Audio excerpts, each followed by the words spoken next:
the fate. This is the way. Truth is, I am Iron Man. Tells me when you're tremendous. Hello, critics, non-critics, and friends. Welcome to the Film Optix podcast, brought to you by the Drive-In Podcast Network, where we discuss film, TV, and all things Hollywood here on the show. I'm your host, Christian, and I'm, of course, joined by my co-host, my trusty sidekick, Devin. And today we're going to be giving our thoughts on the latest film to hit theaters this past weekend, and that is going to be Spider-Man No Way Home. Just a quick heads up, everyone. This is our spoiler-heavy section of the review. Again, this is our spoiler-heavy review, or spoiler-heavy coverage. We're going to be talking about all the spoilers, all the cameo appearances, all of the goodness that we've that we've received from this film, all the surprises that are out there. It's a lot of fun. But before we begin today's show, you can listen to our podcast on platforms around the internet. And if you're a new or seasoned listener to the show, we would love to hear from you guys. Follow us on Instagram and follow us on Twitter at Film Optix. That is Optix with an X. Peter 2, how are you doing today, man? Peter 3? Where's Peter 1? I don't know where Peter 1 is. I think he's doing some other kind of, some Spider-Man stuff, just swinging around. I think he's got a nice little date with Kraven the Hunter. That would be amazing, wouldn't it? Well, he's getting his own movie, so we'll see. Yeah. Or you know what? Hey, you could get some nice little Morbius action in there as well. But yeah, as I mentioned before, this is our spoiler-heavy review of Spider-Man No Way Home. If you haven't watched the movie yet, you can check out our spoiler-free review that is up on the podcast right now. So there's no magical spell that can make you forget that you've been spoiled. So I'm back now. Right, exactly. And you know what? We've made it, Devin. I feel like we deserve a nice little congratulations on our side. We made it to Spider-Man No Way Home without having any spoilers. Well, that's not technically true. I had 2 spoilers, the John Campia leaks that were going around. Through no fault to my own. I had everything blocked. And one day, my boss, I went through Twitter, I blocked everything Spider-Man related. And then the next day, my boss sends me one of the leaks of all 3 Peters standing there. He sends it to me first. And then he says, "Hey, have you seen this?" And I was like, dude. I'm like, my gosh. And then the second one, which actually didn't even, I don't know if that one really appeared, that necessary screen or that necessary shot appeared on the show. Oh, not in the show, excuse me, in the movie, but Matt Murdock making his grand appearance into the MCU. Nice little cameo appearance, not too much, not too little. I'm a really good lawyer. It was crazy, man. So that was pretty much my adventures of spoilers. That one was spoiled for me on Facebook. People kind of just sharing it around and whatnot. I thought I was safe, apparently not. But I actually have a very recent spoiler horror story as of yesterday. Man, let's hear it. Aunt May got spoiled for me. Did she really? Yeah. On Twitter, on a random unrelated post in the replies. I made, so on Geekly Goods, the YouTube channel, Leo's YouTube channel, shout out to Geekly Goods. We did like a Spider-Man No Way Home prediction, and he asked us the question, who's gonna die? And I narrowed it down. I'm like, it's either Ned, MJ, or Aunt May. And I chose Aunt May. my number one guess was going to be Happy. So I was like, Jon Favreau's a busy dude. He's not got much left to do in the MCU. I'm sure they could just kind of send him off and he'd be fine with it. But he survived to the very end. Yeah, he definitely did. So Hey, I mean, like we said in our non-spoiler review or spoiler-free review, man, I really got to change that around. In our spoiler-free review, we now know that Tom Holland is going to be coming back for at least 3 more films. Disney and Sony have decided to play nice, and I think they finally found some common ground. I know Amy Pascal isn't necessarily with Sony anymore, but I know that she is still in charge of Spider-Man film related topics. So yeah, her name of her company was Giant Pascal Pictures or whatever. Yeah, Pascal Pictures. So it was really, it's really nice to hear that, because Tom Holland definitely he has expressed time and time again that he wants to play this character for as long as he can, and this film is definitely going to be going in that way for sure. But boy, man, there's so much to cover. And Devin, are you ready?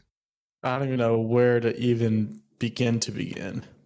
Well, we're actually going to begin with a nice little snippet of the trailer, and then we're going to get into it. So we'll be right back with our Spider-Man No Way Home review right after this short break. When you botched that spell where you wanted everyone to forget that Peter Parker's Spider-Man, we started getting some visitors. From every universe.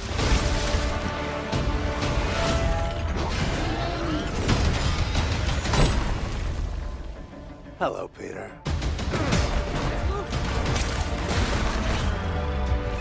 You're not Peter Parker. I'm sorry, what was your name again? Dr. Otto Octavius. Wait, no, seriously, what's your actual name? All right, and we are back with our Spider-Man No Way Home review. This is our spoiler-heavy review. So again, I cannot stress this enough, y'all. If you have not seen this movie, turn back. Actually, you probably should have turned back. Probably should not even clicked on this this entire podcast if you haven't seen Spider-Man No Way Home. But we're going to be getting into so much stuff. We kind of, warmed up our conversation here just to kind of get the juices flowing for all you wonderful folks out there, all you wonderful Spider-Man fans. Spider-Menace. Spider-Man is a menace. God, J. Jonah Jameson, J.K. Simmons, my God, he's done it again. But Devin, I honestly, myself, I don't even know where to begin. I guess we can talk about the biggest elephant in the room that people have been speculating. The 3 elephant-sized spiders in the room. Yeah, exactly. Everyone has been talking about this. There's so many fan edits of Tobey Maguire, Andrew Garfield, and Tom Holland, all appearing on screen together. And, Kevin Feige, you thought he kind of kept it shut for a while. But, I think for the most part, it was I think they kept it on the wraps pretty well. At least the studios. Well, at least Sony. Not Sony, I'm sorry, Marvel. Because, there was that one trailer when they're all facing, I guess we're calling them the Fatal Five, where Lizard's head, like an invisible, kick kind of just like hits Lizard's head. And there's also some everyone's invisible spots to the left and right of Tom on one of the shots. Yeah. They did not. Well, Sony did not do a good job with hiding any of that stuff. But I guess we can start with the 3 Spider-Men that we got: Peter 1, Peter 2, and Peter 3. I guess I'll just start.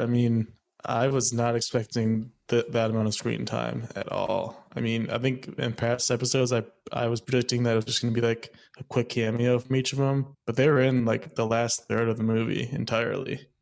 Like that was insane because I was not expecting that. Yeah, it was mind bending because people kept thinking that, the trailer did kind of subvert expectations, which is what I really liked. And then, everyone thought that towards, the third act where, Doctor Strange is trying to hold together, their universe. And it's like, oh, they're coming and I can't stop them. Everyone's like, oh, the Spider-Man are coming. Well, they kind of, they flipped the script on that one. So we personally, I think we've got a way better intro to both Andrew Garfield and Toby during the third act of the movie. It was great, like I'm telling you, Devin, my theater went crazy. Like they saw, when Ned's trying to find Peter after Aunt May's death. Of course, we'll be getting into a lot of things. We do apologize. We're kind of jumping all over the place, but we figure this would be a nice little starting point. But when he can't do that portal, everyone's like the people next to me, they're like, oh my God. He's doing his nice little wave thing, and Ned's trying to find Peter with his nice little magic ring, and I like by the way of like the lankiness of Andrew Garfield and the way you can see how tall he was. Yeah, I knew it was him, and obviously this being my second time seeing it, as I mentioned before in our spoiler-free review, I was fortunate enough to see this movie a few days before, actually just 2 days before, to be completely honest. So, the real premiere was on Monday, but I saw it Tuesday. And when the first time that I saw it, people were excited. I was very excited. I almost actually started to cry. And then with the second showing that I saw tonight, it hits different when you're watching with an actual like audience, like fan of audience, versus like a bunch of critics, because the critics get it, they understand, but there's nothing better than watching this kind of stuff with not friends, but fans. He takes off his mask and the crowd went wild, like absolutely. And then of course we get the probably one of the best interactions between MJ, Ned, and Andrew Garfield. It's you really see the devotion and the love that MJ has for Tom Holland's Peter, and I really think that's a beautiful thing. And that interaction was great. And then of course we get old man Toby. He comes in, and for the longest time, I'm not gonna lie, I was like, why is he dressed like that? It's just like, like Andrew said, he's like, so are you gonna just fight like like what was it, a cool youth pastor? Yeah, a cool youth pastor. He's like, or do you have your suit? And then he moves down his shirt there, and that is a Toby thing. He Superman's it. He's always got it on. You never know. I honestly don't remember in the Amazing Spider-Man movies Andrew Garfield being that charming.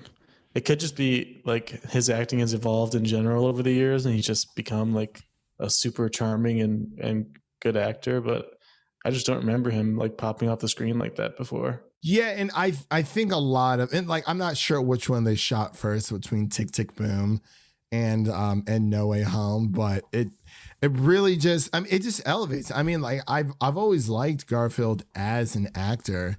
It's just, what he was given for the Amazing Spider-Man. The writing and story that he was given just really did not work out for him. No, not at all. But I gotta say, we're Toby fans through and through, but out of both of them, I loved Andrew Garfield. Yeah, he was the better of the two in this one, I'd say. But with Toby, like that's just how his Spider-Man is. Like he's very like polite and reserved and very, and of course he is the older Spider-Man out of three of them when it comes to obviously being in real life, but also in, the multiverse. He's a very reserved type of Peter Parker or Spider-Man. So it made sense that he was more so just kind of laid back. And Andrew Garfield's way more energetic, yeah. 100%. But I really like how they handled Toby, and of course he's with MJ now. Yeah, he's with MJ. He pulled through, and it's surprised it wasn't a Kirsten cameo. That's in some way. I'm okay with like, you know, like with Kirsten not being there. Of course, people wanted Gwen to be there as well, but as we know, within the third act of this film, or more towards like halfway through the second act and the third act, that, you know, I mean, Gwen, you know, obviously Gwen is dead, and you know, Aunt Garfield, Andrew Garfield looked sure put on some tears, man. Oh my gosh, it's crazy. It's like this man can cry on command, and I'm like, it's not. You probably can, but you know, when they have confirmed, you know, this is kind of after the events of their movies, because Gwen is dead, and like you said, Toby is with Mary Jane, so it's very it's very emotional for both of them, and I just, oh my gosh, I just loved the interaction between all three of them, especially, you know, we get the they address the web shooters for Toby.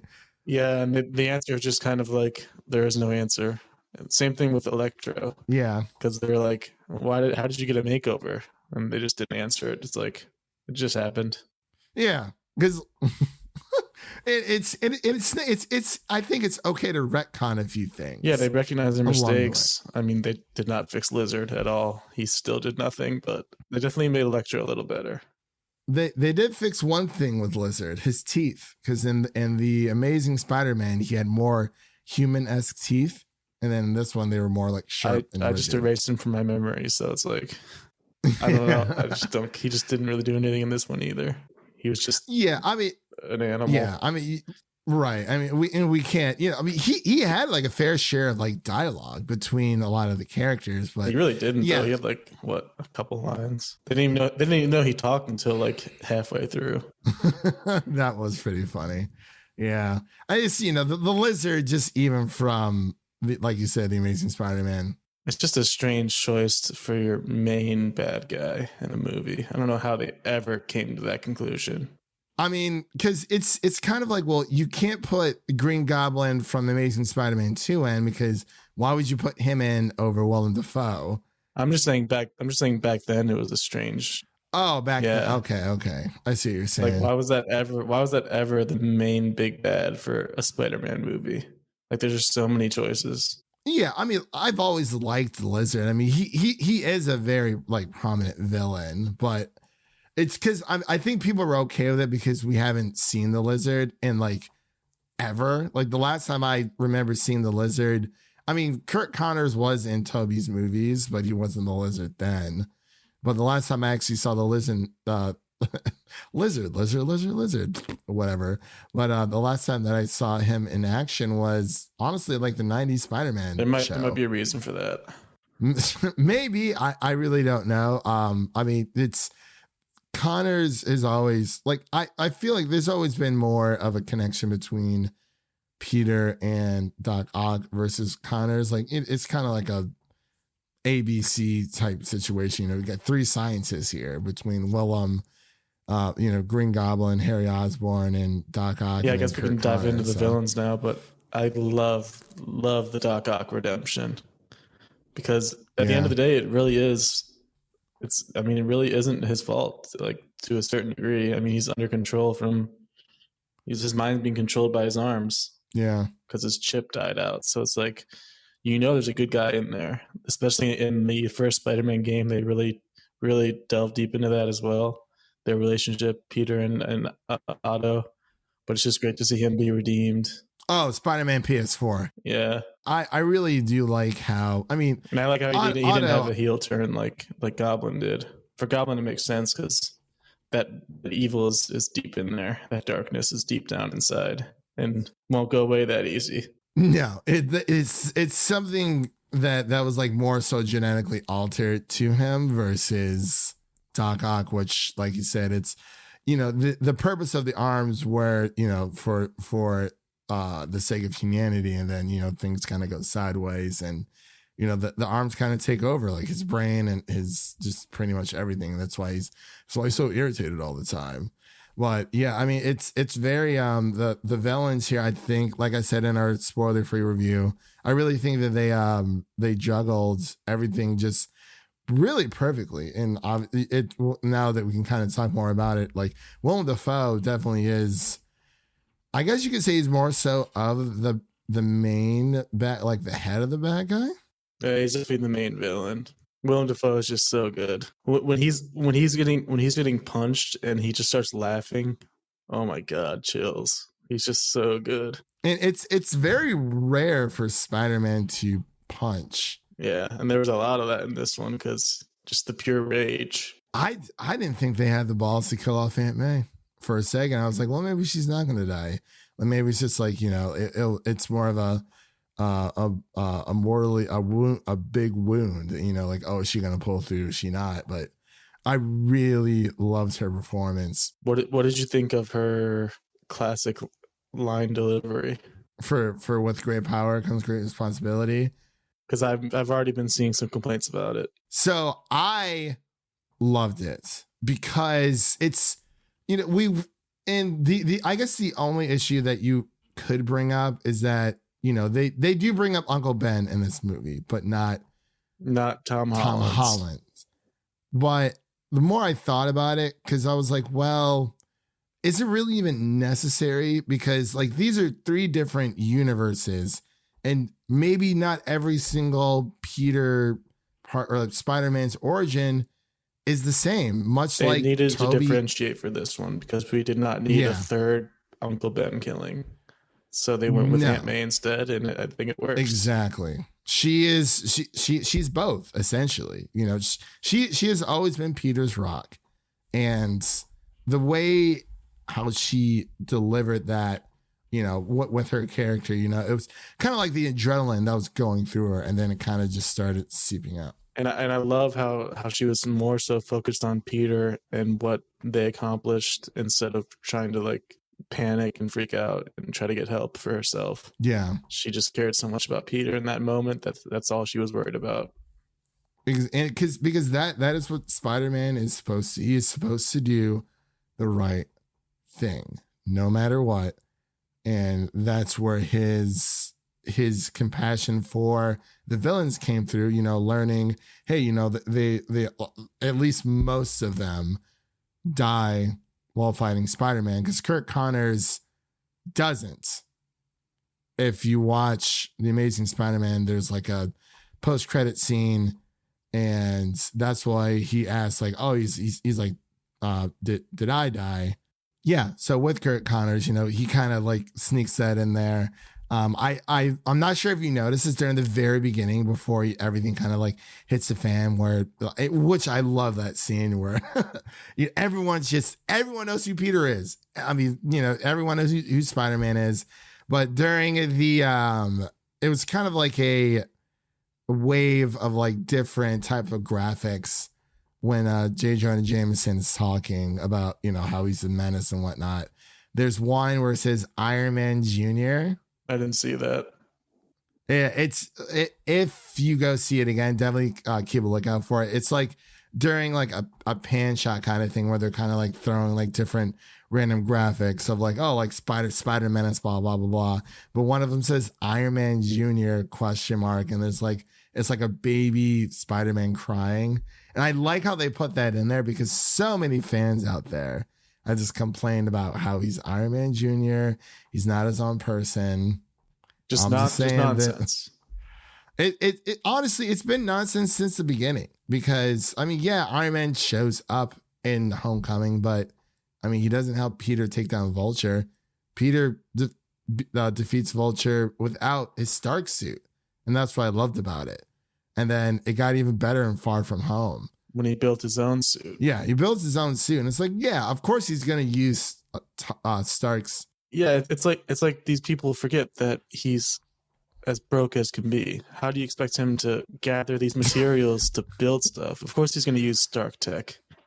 Yeah. And then Devin, towards the end of No Way Home, oh man, after everything is said and done, he makes another suit. And it kind of reminds me of one of the PS4 suits in the game, but it's more of a metallic in the game versus towards the end. But I'm not sure if you noticed this, Devin, when he's swinging through towards the end, he swings over Rockefeller Center, because I'm not sure if you know this, but Hawkeye takes place after not Far From Home, excuse me, No Way Home. Yeah, so the finale is going to be in Rockefeller Center. Yeah, I'm not saying that he's going to make an appearance, but that's one of the things that I noticed. And also with this past episode of Hawkeye, when Elaine is talking about visiting like Rockefeller Center and the Empire State Building, she had meant that they had mentioned sometime, it was either her who mentioned it or someone else that mentioned during that time that it was being reconstructed. It was under construction due to the damage that was caused to it, hence the events in Spider-Man No Way Home. Yeah. So I thought that was pretty cool for sure. But sorry, went off on a bit of a tangent there. But yeah, for Aunt May dying, not even her dying, but her being the reason, because it's almost as if Peter hasn't had, Tom Holland's Peter hasn't had a tragic loss.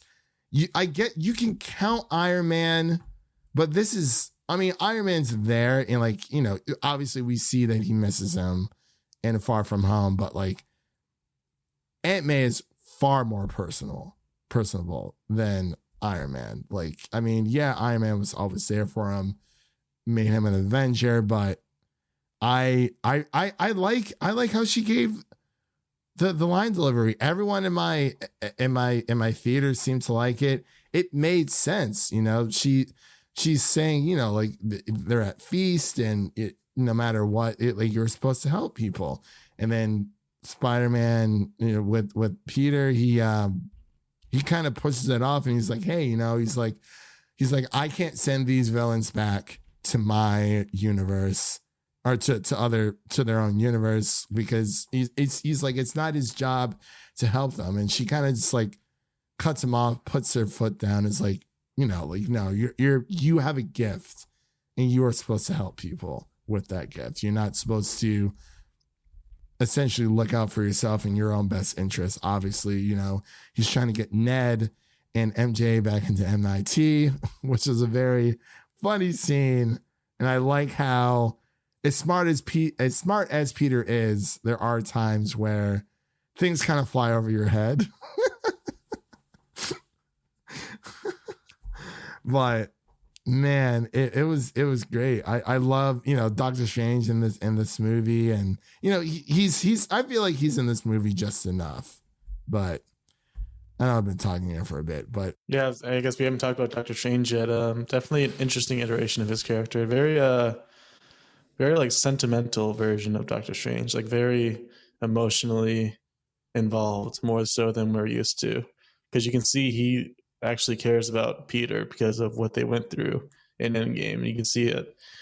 He cares about him as a person, as a friend, and he wants the best for him, even if it ends up going wrong. Like, especially towards the end, when he's talking about no one remembering Peter Parker, and he says the line about the people who know you and love you will never remember you. And he said, we, like he's involved in a part of that too, because he loves him as a person as well. So definitely a nice emotional side to Doctor Strange here. Yeah, and you know, he is very by the books now, and of course, you know, people are saying, oh well, why would Doctor Strange help Spider-Man when he knows it's that dangerous? And it's like, well, again, in the trailer, it's very, you know, Wong saying, oh no, like that spell is too dangerous, and he's like, oh, we're just gonna do it anyway. And it's like, well, there is a reason as to why. And yeah, the trailer made it seem like it was just Doctor Strange being stupid, but at the end of the day, the spell got messed up because Peter kept adding things to it, and not really Strange's fault. Yeah, and Wong kind of goes along with it, and he's saying, hey, he's just like, I want no part of it. And saying, oh, you know, like they don't have the time stone anymore, but there is, you know, the spell that makes people forget, specific events. Doctor Strange saying, oh, do you remember the midnight party at Cumberbatch? Wong's like, no. I'm actually curious how this spell works. Is it the entire world forgets it except the spellcaster, or does the spellcaster also forget? Because based on the end, it seems like Doctor Strange will also forget Peter Parker. Yeah, it does seem that way, and of course, everything with Matt Murdock, like that whole it does seem that Peter's the only one who knows. But like, number one, how strong is the spell, and is there a way to trigger someone's memory of it prior? Because it is a spell. Yeah, it must erase like actual physical evidence of this happening. Like I'm sure MJ has pictures of her with Peter. Obviously, they must get like erased like from existence. Yeah, it's kind of like with the Obliviate spell from Harry Potter. I always bring it up. It's kind of funny to just think about how like MJ and Ned are best friends still. Because without Peter, I don't think they would have become close friends. So they're kind of just like friends without even knowing why, I bet. It's like they just wake up one day like, oh yeah, we're best friends. But they don't really have a clear reason as to why. Hey, Ned is magic now. He can do I was also going to bring wants. that up. It's like a lot of interesting development with Ned's character because he mentions that his grandmother says that there's like something magical in his family. And then he gets Doctor Strange's ring and is immediately able to draw portals, which if I remember correctly from the first Doctor Strange, it took him, weeks to be able to even create a portal? It did, but you also have to remember with Doctor Strange, his hands were completely messed up. But I feel like it has more to do than just the hands. I mean, either they're setting up Ned to be like a really like more like an actual hero going forward, or just kind of weird luck. I don't really know what it is, but they might be setting him up to be his own kind of hero.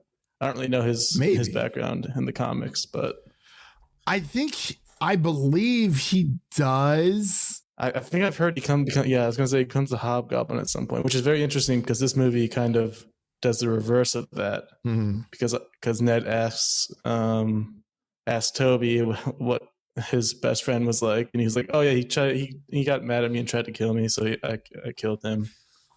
Ned was trying to like figure out there's another Ned in the universe. He just comes up to him and, yo, what's up? The whole thing with Ned, I'm not entirely sure because I guess you can call it a little bit of foreshadowing where it, Ned goes up to Peter and he says, Peter 1, saying, hey, like, he's like, hey, he's like, I'm magic now, but don't worry. He's like, I won't become, a villain, try to kill you or whatever. I'm not sure if that was like a confirmation saying, yeah, he's not going to be a villain at all. But then, of course, Andrew Garfield give him the pat on the back.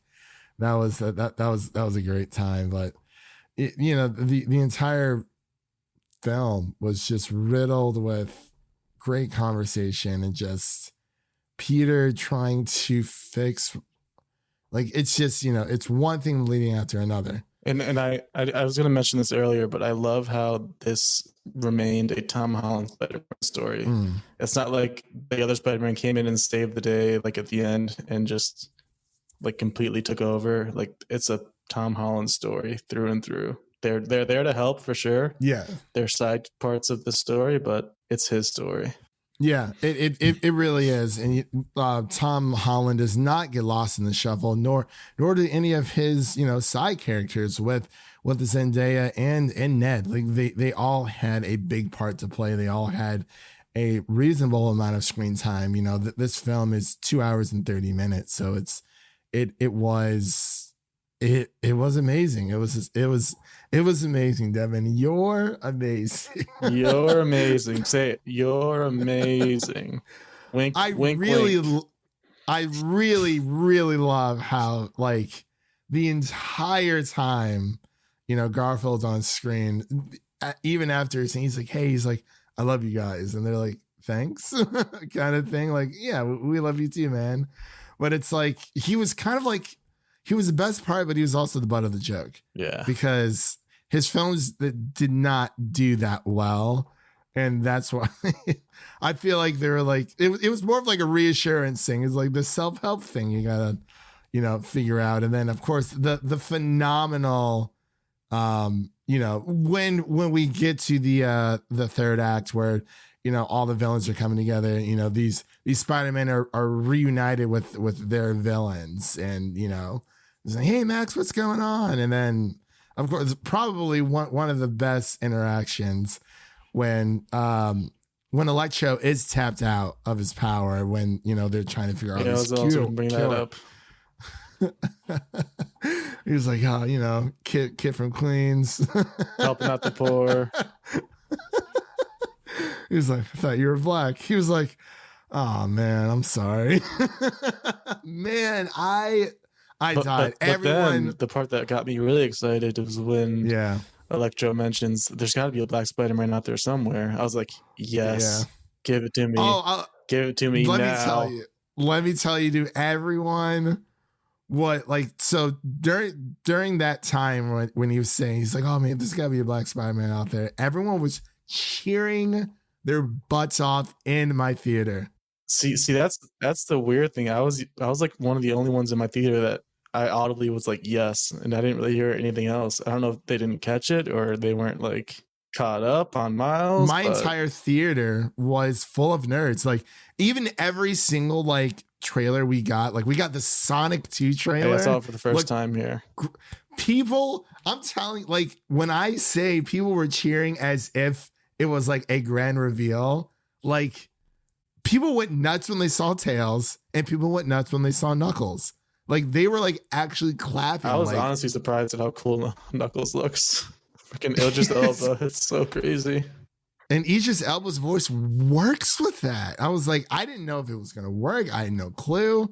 But I'm telling you, man, it was as if we were watching Spider-Man. They were just cheering. They're cheering for that. And then the Batman trailer as well. I saw this with a phenomenal audience, and I'm very, very grateful that I did, because I wanted to see this with Spider-Man fans. Like I said before, with seeing it with critics, that's one thing, but seeing it with Spider-Man fans, it's great. There was nothing else like it.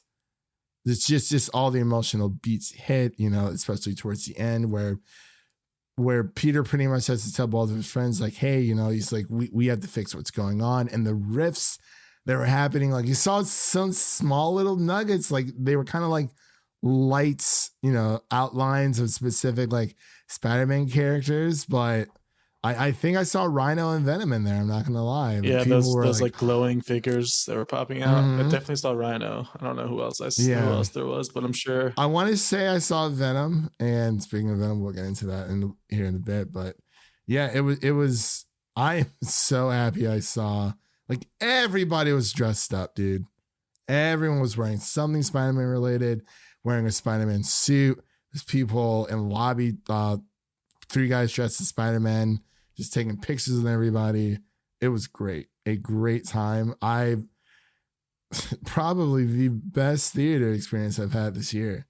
Yeah. That really made me happy. Very, very Paul Thomas happy. Anderson was right. The one director who actually respects comic book movies. He's our king. He is our. He dropped this king. Yeah, it's pretty. Kevin Feige, Jon Watts, even the writers, you could see so much care was put into this film, so much. And I wish I had something bad to say about it. I guess you could say, I can't even say the Uncle Ben thing, when he doesn't, because Tom doesn't mention him at all.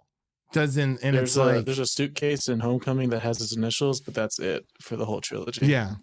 And it's well, maybe he just passed away from natural causes, but that wasn't the push that Tom needed to keep moving forward as Spider-Man. And I wanted to bring this up really quick before we get out of here. When Tom is facing Green Goblin, on Cap's shield, pulling all those punches, I love how he takes the glider and is about to, let's say, murder Willem Dafoe or Green Goblin for killing Aunt May. Toby is the one who stops the glider from impaling the Green Goblin.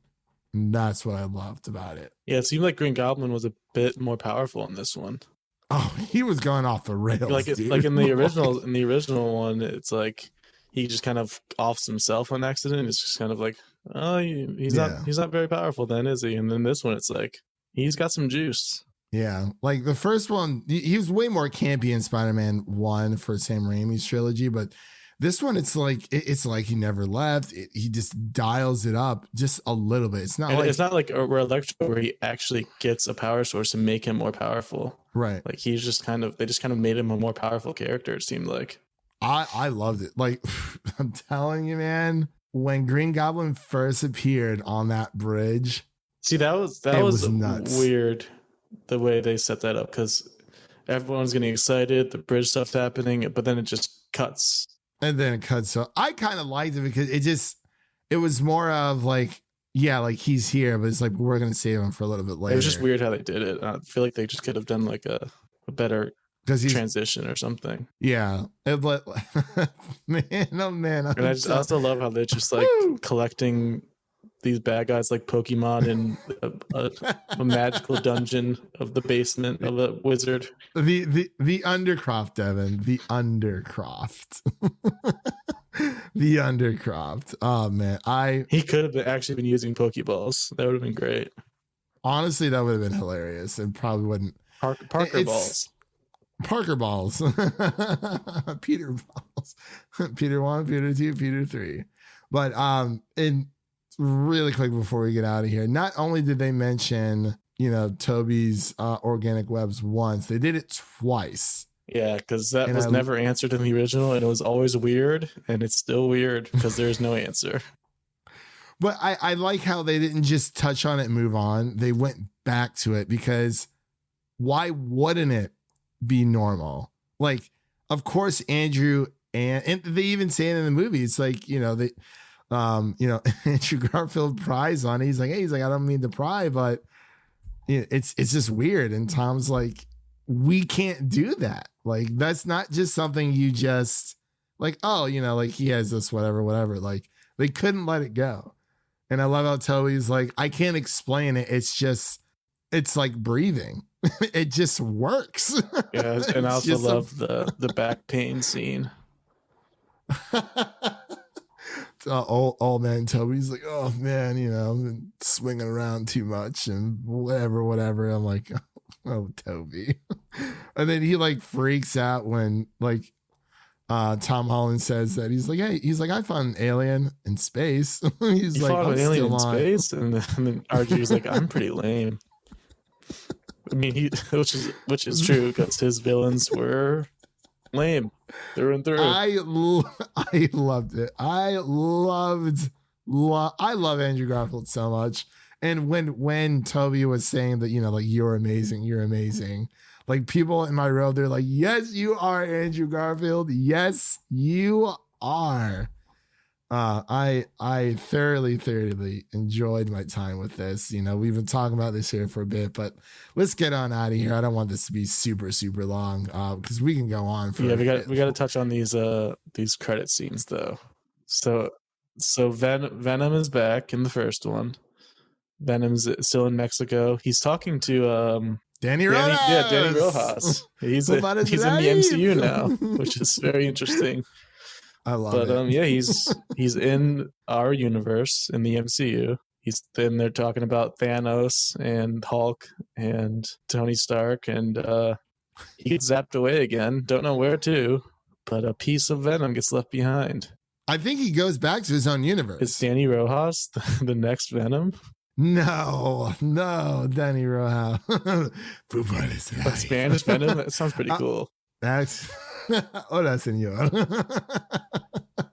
That would be funny. But I really feel like because I don't think he's coming back, because the way he was glowing was, since everything happened like with the box that was supposed to originally send them back. Yeah, so he's one of the parts that leaked out from the original spell, and he was just kind of hanging out, and then he just gets sent back when the spell gets actually So his entrance, because at first it was kind of confusing with the different Peters, because they were explaining that they've been here for a couple of days. So then it's like they were also teleported with the villains, but they were just kind of hanging out, doing their own things. and also so when Venom sees Spider-Man on the screen towards the end of Venom 2, I'm assuming that is after Doctor Strange made the spell. So that is when he gets brought in. So it's not because of everything that was happening with Loki or in So WandaVision. Venom's not quite in the MCU yet. Not yet, because and at the end, as we see, Peter is, he's working on his GED. He's still in New York, and MJ and Ned, excuse me, and Flash, and Flash. I don't know if you noticed, but his book was called Flashpoint. Could that be a little jab at DC because MCU has hit the multiverse before they did? I think it might Possibly. be. That's pretty on the nose. I feel like DC's doing it to retcon a lot of stuff, but Marvel's doing it because the future. It's fun. It is the future. But yeah, so towards the end of the very end of the movie, we see, Peter's still in New York, and he's working on getting his GED, and yeah, that was probably the most heartbreaking part, just seeing him walk back into the diner or whatever, and then he has to make the decision to not talk to them possibly ever again. Not even possibly ever again. I think it was just, because he has everything written down. He's trying to rehearse it. I feel like he's just trying to, he essentially has to rebuild those relationships and fall in love with MJ all over again. But that's the thing. I think he's debating if he even wants to do that, because he sees how happy they are. He sees that they're in MIT, they're having success, and then if he drags them back into his world, then they're right back in danger. He has to make that decision if he even wants to put them through that again. That is Spider-Man for you. That's a good point, man. I didn't even think about that. So yeah, that's what hit me the hardest. Just that last scene where he's just, it killed me, because you can just see in his face. He's like, I love you, but I can't put you through this again. Yeah. And I mean, it seems that MJ doesn't necessarily recognize him, but it's like, obviously something is there where she's like, like, oh, there's something about that boy. Type smile. of thing. And of course, that damn smile. But yeah, it hit. I didn't think this was gonna make me cry the way it did. I was tearing up. I definitely teared up, and I definitely heard a good amount of criers in that theater too. Some sniffles here and there. This is the perfect Spider-Man movie, and I was wrestling for a while of whether to put this as number one or number two, like above Spider-Verse, because I love Spider-Verse so much. It's going to be a tough battle for me. I'm not going to make a decision yet. There's a lot of thought that needs to be put into it.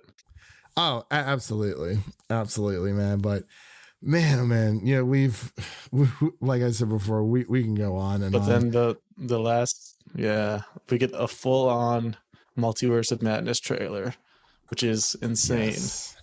There's a lot happening in there. I can't wait to see breakdowns of it, because there's a lot of characters coming back. We get Strange Supreme showing up from What If. As soon as Doctor Strange said Wanda. Yeah. Until I wish you were there with me. I probably had the best audience to watch this movie with. I'm dead serious. They were so reactionary and just such a delight. AMC theaters, we make movies better. I hate Nicole Kidman just for those. It's like we go through 30 minutes of previews, and then we have to sit through Nicole Kidman telling us that an advertisement for AMC when we're at AMC. What's the point? And it's even worse when you're in a Dolby theater, because not only do you get the Nicole Kidman trailer, but you also get the Dolby trailer showing the difference between, like, this is black and this is Dolby Vision black. And I was like, bro, can we just get on with the movie? When I saw the screener, man, I'm telling you, they just started. They're like, it starts at 3. Your butt better be in that seat at 3 o'clock, because that's when they're starting it. It was great. I guess I've been spoiled a little bit there. But yeah, Multiverse of Madness, it looks so good. The visuals and were like they had stunning. My jaw was like open. I was like, wow, this looks amazing. that was one for the ages. Like, man, oh man, Devin, I wish you were there with me. I was like, man, I don't know if any of them listen, but I'm just, you guys probably aren't listening, but seriously, thank you, AMC. Thank you to everyone who was in my showing of the AMC Thoroughbred in Nashville, Tennessee, 3 p.m. showing of Spider-Man No Way Home. You guys made it. You elevated the experience. It wasn't just like watching a movie again. It's like you're watching a new fresh pair of eyes. Like I knew it was coming. There's a few things I was a bit hazy. I'm like, oh yeah, that happens and this happens, but it was very it was great. Like I wish all my audiences were like that. So Devin, let's get into scores here so we can get on out of here. What would you give Spider-Man No Way Home?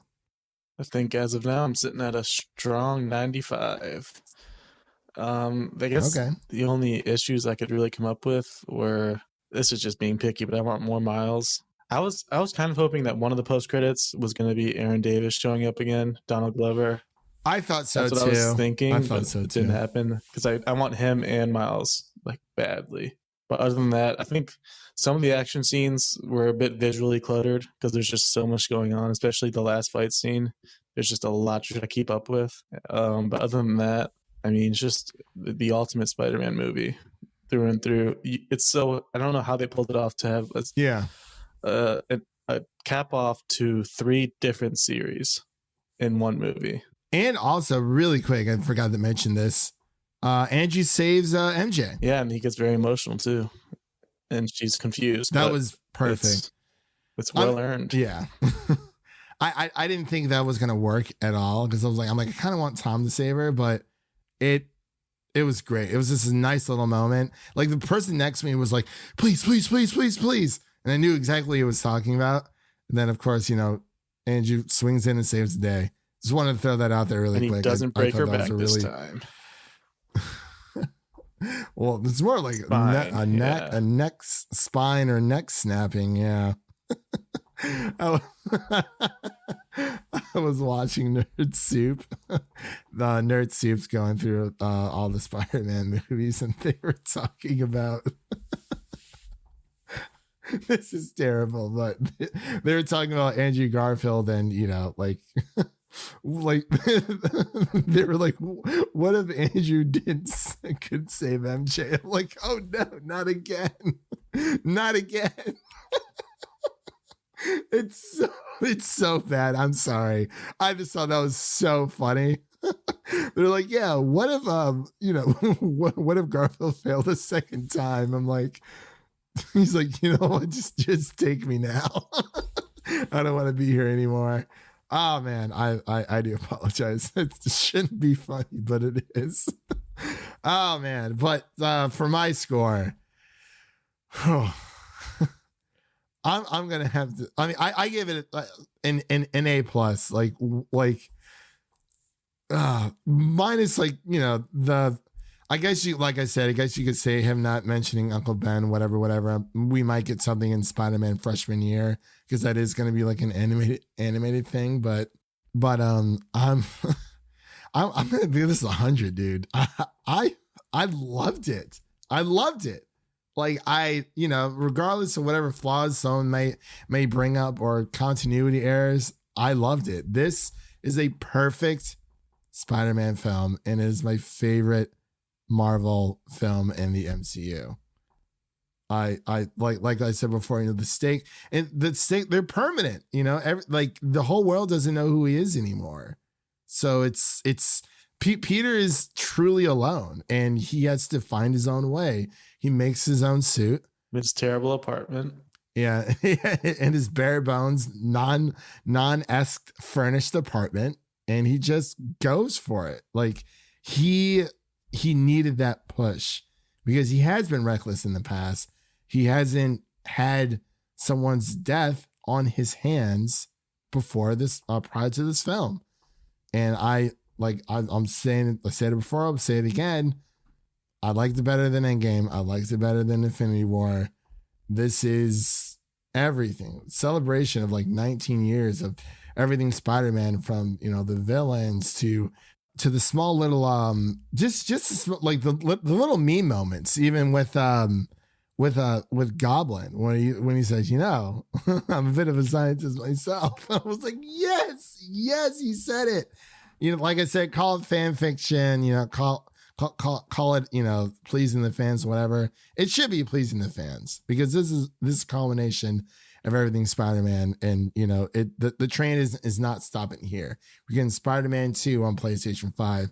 We're also getting not one but two new Spider-Man Across the Spider-Verse films, at least two, unless there's going to be a third. So I'm going with 100%. Like, honestly, my favorite movie of the year, right next to Tick Tick Boom. So that's my take on it. I absolutely loved it. So that pretty much concludes our spoiler-heavy review of Spider-Man No Way Home here on the Film Optix podcast. Devin, what is coming up in the pod, you might ask? Well, we have our franchise revisited for Matrix, not Reloaded, but Revolution, the third Matrix film that should be dropping. By the time this is out, it should be dropping sometime this week. I want to say the 21st. So we can kind of just get it done, out of the way. And then on to our Hawkeye season finale review on December 22nd. And of course, we have Matrix 4 that will be dropping as well. And we're going to be doing our Don't Look Up review after that on Christmas Eve. And just to let everyone know, I've kind of been preaching this throughout our other podcasts, but we are going to be taking around like a 2-week break for the like first two first 2 weeks in January. We'll be fresh and ready to go the week of January 13th, which is the weekend that Scream 5 comes out, and I believe also with Peacemaker as well. So that'll be a lot of fun. But, you know, we got to take a little bit of time off, recharge our batteries, and come back better than ever. And of course, we're going to be changing. We're going to be moving podcast hosts, but of course, this doesn't really pertain to anyone out there listening. This is more so on the back end for us to use more resources to make the podcast even better, to kind of push out different and new content for you guys. And we have a fun franchise revisited starting in January as well. But I'll talk about that a little bit more later. But that's pretty much everything that kind of wanted to let you guys know. And also, if you're enjoying our franchise revisited of The Matrix, go ahead and check out our Harry Potter movie series review. It was one of a very fun passion project of mine, and I'm hoping that you guys like it a lot. So that'll be a lot of fun. So, Devin, let's get on out of here for all the good people at home. And that's a wrap for today. Thank you all for listening. And if you enjoy the show, leave us a 5-star rating and review on Apple Podcasts, and follow us on Twitter and Instagram to stay in the know. That was Devin. My name is Christian. We'll see you guys in the Spider-Verse. Peace, Peter.